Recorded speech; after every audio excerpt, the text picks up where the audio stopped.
Welcome to the Beyond Barriers podcast. If you're an ambitious woman who wants to advance in leadership, then this podcast is for you. This podcast is co-hosted by Nikki Barua, digital innovator, serial entrepreneur, author, and speaker, and Monica Marquez, senior corporate leader, ex-Googler, and diversity expert. From inspiring stories to cutting-edge strategies, you'll learn how to develop the skill set, mindset, and tool set to get future-ready fast and accelerate your success. Welcome, everybody. Today, we're going to be talking about how to ask for what you want and how to get it. That's right. So the reason we're bringing up this topic is if there's something you're looking for, whether it's a new role, promotion, a raise, or just a business opportunity, you can get it if you don't even ask. Yes. But we often struggle to either ask because we're afraid of rejection or don't know how to ask it right so that we get that yes. So that's what we're going to talk about today.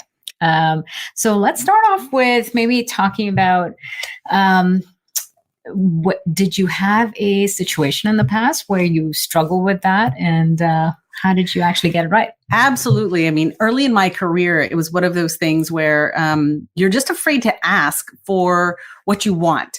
I mean, there are certain things like, it's really being able to articulate what you want and having that nervousness of asking for what exactly that you wanted. And so it is so important to not to be afraid to ask. You have to ask. If you don't ask, then the answer is always going to be no. But if you do ask, you have a chance to get it. But if you're thoughtful in the way to ask, you do that. So for me, I experienced a situation where, I took a job and it required me to move, but I know I wanted to get back to LA. So I was on the West Coast and I took this job and I had to move to, I guess where all the tech companies were at. And it was in San Francisco, but I knew that I wanted to get back to LA because I had some elder care issues. I was taking care of my mother, and I basically negotiated and I knew what I needed to ask. And I said, look, I'm happy to take this job, but I need to be back in LA and basically permanently in LA, at least within a year. Mm-hmm. And so through being able to just ask and kind of putting it out there of how this was going to benefit. So I really had to think about, how is this going to be helpful? This wasn't just going to be a selfish kind of thing. How could this also contribute to my team and to the organization? And it just so happened that there were 2 team members who sat already in the LA office and really didn't have a leader or a senior person on the team who could be there kind of live in person with them. So when I went to negotiate, I said, hey, I want to, learn the ropes here in the organization. So I will come here for a year, but then I would like to move down to LA, and here are the benefits why. It would help the team feel much more connected because they'd have one of the leaders from, the department or the team being there, and I could be those people, and I could be, and I could help manage and help develop their career and things like that. And then 2, it would benefit me because I could also take care of my family, of my mother, and all of those things. And when I went there and I, put it out there, I was like worried because I'm like, oh, they're going to say it's going to be hard to do. And it was a simple of like, yeah, that sounds great. Let's work this out. Let's figure it out. Let's put a date and we'll work towards that. And that was it. So you really kind of figured out a way to make it work for everyone for involved, everybody. So it was very thoughtful. It was thoughtful. I did think about, how is this not just going to be beneficial to me? Like, this is what I want and this is why I want it. It was like, okay, how could this be helpful for the team and everybody else, not just me? Yeah. And really kind of positioned it in that way. And then came through on that part too, right? Making sure that, okay, I was going to be the leader in the LA office and these are all the things I was going to do to help the broader team. Yeah, I can totally relate because that's also something that, I've had to figure out a way to make it, valuable for the other person. But what about situations where you did not ask or asked the wrong way? What about that? There's so many missed opportunities in my career, as I was in my early career, was just because of that fear of asking or not knowing how to ask for it. Right. And not really being able to say, this is how it's a win-win situation. So I never thought about the win-win. And so at the end of the day, I wouldn't ask. And so of course the answer was no. Yeah, but because if you don't ask, there's only one answer. Exactly. You just you don't think about putting it out there. And so there were even opportunities like, promotion opportunities or opportunities that I wanted to put my hand up, but I didn't ask for it. And then I finally got tapped at one point and said, hey, here's this new role. We want you to take it on. It's going to be amazing for your career and it's going to help you elevate and all of these things. I said, yeah, great. I took this job. I never negotiated salary again. I never thought to. And it was like, I didn't know what I didn't know. And I was grateful for the opportunity. I was grateful for the opportunity. And it wasn't until a mentor of mine, he said, awesome, I'm so proud of you. He was like, so what's your new, did you ask for new pay? What's your new compensation package? And I was like, what do you mean? And he was like, are you kidding me? He's like, you said yes to the job already? And I'm like, yes. He's like, you didn't negotiate. And I'm like, no.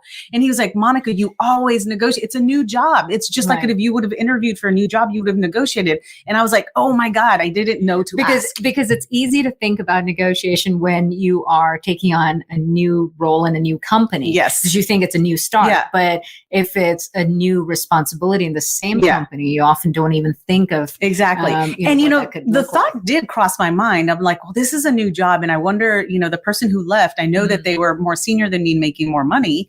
And I was like, should I ask? And then I didn't. But it was later that I was like, yes, I should have asked. So after that, once I started getting kind of new opportunities where they were tapping me outside of a promotion cycle, I started saying, okay, well, what is the pay? What is the, and I started negotiating. Yeah. So, some of the things that you talked about, can relate to a wide spectrum of stuff, right? Because it's not just about asking for a raise or a promotion or a new job opportunity. It can equally apply in business. Yes. If you're an entrepreneur or you're trying to build something or you're trying to get a deal, it doesn't matter. The same scenario applies. And frankly, even in terms of building your network, if you're trying to grow your network and ask for connections, the same thing. It's, if you don't ask people to join, you're not going to be able to get the results you want. And it's some of the mistakes that I've made in the past. First of all, probably the biggest one is just not asking. And I remember at an early stage of my career when I had my first sort of business development responsibilities. And it was important because I knew that the, developing P&L skills and having sales skills are so important, in order to rise up in business or run your own company. And so I wanted the skill set, which is a great idea, but to do the job well, you really have to figure out how to take the leap of faith and do the courageous thing. You can't just have an idea to say, yes, that's what I want, but I'm unwilling to do what it takes. And so I would basically have this target, that I have to have X number of deals or these many millions done in 3 months. And I just didn't have the courage to go ask people for it. And so time slips by and you just don't take that act. And instead of learning how to do it, I was just avoiding it and then getting panicked by it. Right. But what's worse is that it erodes your own confidence, because when you're not taking action, you're reminded of the very thing you're not doing. And then before you know it, your confidence erodes even more versus doing the hard thing that's scary and that you feel like, I don't know if I can do this. But the minute you do it, you just feel slightly better. You just feel like, okay, you know what? I know this was hard, but I did it. And next time I can do it slightly better. Right. And just being able to repeatedly practice that, where you focus on the habit of taking the action rather than worrying about the outcome alone gets you a lot further. Absolutely. And even in the, last few months, I think that has come to life, certainly, for us and the company, is that we had this sort of dream list of advisors that we wanted to have on our board. And we knew exactly who we wanted to invite.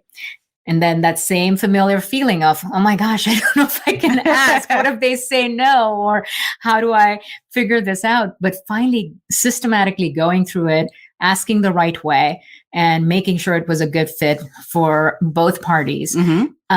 literally every single person we had on our dream list, we got. And it was following this exact same process. Right. But it was getting, there's some steps, right, of knowing what you want to ask for. You can't just go and say, it's even in a situation where you want a promotion or you want someone to be your mentor. Why? Like, what is it? And, what's the motivation behind it? So really getting to the core of the ask, knowing what to ask for. Right. What if you could pinpoint the invisible ceilings limiting your success? Imagine having clarity on your strengths and barriers so you can take action and gain unstoppable momentum to advance as a future-ready leader. Well, that's exactly what the Beyond Barriers quiz will help you discover. You'll get your personalized score based on the 25 essential elements proven to accelerate success in the digital age, so you can understand what's holding you back and where to focus your efforts. The Beyond Barriers quiz is completely free and takes just a few minutes. Go to iambeyondbarriers.com/quiz and take the quiz today. So let's dig into that. Let's talk about exactly how to ask, whether it's a raise or a promotion or it's a business opportunity, whatever that is. The first thing is you've got to be really, really clear about what you want and why you want it and what you're willing to do for it. Because if you're unclear about why that matters to you, then the first rejection or the first bad news is going to just crush you. If you're absolutely certain that, I believe that I deserve this compensation, and here's the reason why. It's not coming from a place of entitlement or just expectation. It's truly what I deserve.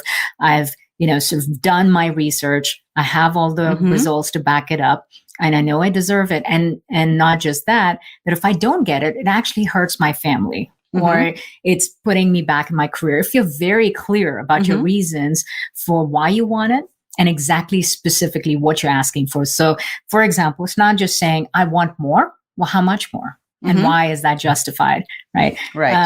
Or if you're looking for the next role, well, specifically which role, not just that I want to get ahead, but specifically what kind of role and at what level, and do you have everything that meets that criteria? Right. If you're looking for a business opportunity, it's the same thing. Or you're looking to connect with someone on LinkedIn, you're afraid to ask, why do you want to connect? Just because they're famous and, in a senior role? Or is there some specific reason? So first off, the most important thing is get absolutely clear about why you're wanting that and exactly what it is that you want.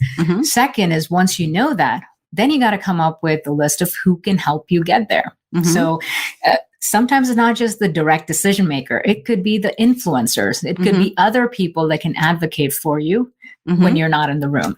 Who are those people? Right. Making a long list of all of those people.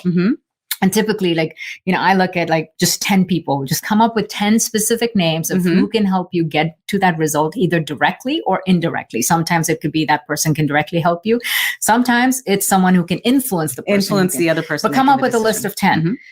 Once you know that, then the next thing you got to ask is for each of those individuals, why should they care? Not about what you can give them or some kind of trade, but why should they care? Genuinely, why should they care? Is it because, they feel aligned to advancing someone like you in the organization? Is it because they are interested in the same subject matter as you? Is it because they are aligned to the same mission as you? So in our case, looking at our advisory board, everyone shared that same exact mission. They were genuinely passionate about that mission. And that became the common point to say, we share the same mission. If we join forces, we're able to do more together. So figure out what is the meaningful thing that they care about. And if the answer is, there's nothing that is in common, then that's not a good person to ask anyway. The answer would never be yes. So let's say you start off with 10 and you find out that, 4 of them, really, there's just not a match. There's nothing that can come out of that. Then focus on the other 6 that there is some connection to of why they should care.